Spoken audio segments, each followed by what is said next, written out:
Hi there, Matt Noyes, 1 degree outside weekend edition. By the way, if you want the deep dive into meteorology, we did that on the Insights video from Friday. That's on our homepage, as is everything at 1degreeoutside.com. So the headlines on the weekend go this way. We had the great feeling air that was around yesterday. We still have that today.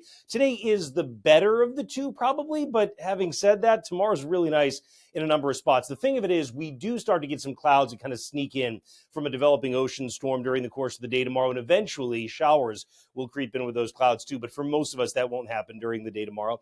Here's how things look today. Gorgeous. Temperatures running in the 80s for almost everyone. Now, the wind does start to come off the ocean if you're near the coastline, but it's just a pleasantly perfect day at the ocean. It's a pleasantly perfect day in the mountains. Everybody's doing well, and the wind is fairly light with the air very comfortable for us. Overnight tonight, another comfortable night for sleeping too. Down to the 50s in a lot of northern and central New England, 60s in southern New England, but just barely. It's a comfortable low 60s.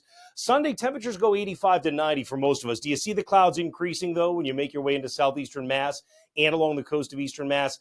That's on the fringe of the ocean storm. Again, a lot more deeper dive on that in that Insights video on the homepage. But bottom line is some of the moisture comes in, and as a result, some of the showers sneak in. On the Cape by late Sunday, we're getting into a couple of those showers, but notice Sunday night, they continue to slide into southeastern areas, and then during the day Monday, that moisture is in on top of us, and that's why you've got an increased chance of showers, at least in the southern half of New England. Some folks probably stay in the 70s on Monday just because there'll be a lot of clouds around. The humidity starts to come back, too.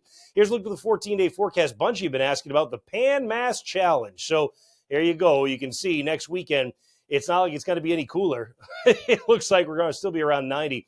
Still got a chance of scattered showers and thunder all the way really through a lot of this week, because once that moisture comes in on a fringe of the ocean storm, it just increases the humidity, and so it sticks around. And that'll be the case even in the next weekend. There is a cold front with no cold air, just slightly less humid air, trying to sneak in here at some point next weekend. We're just not convinced it's going to make it all the way through. Maybe by Sunday it can do it.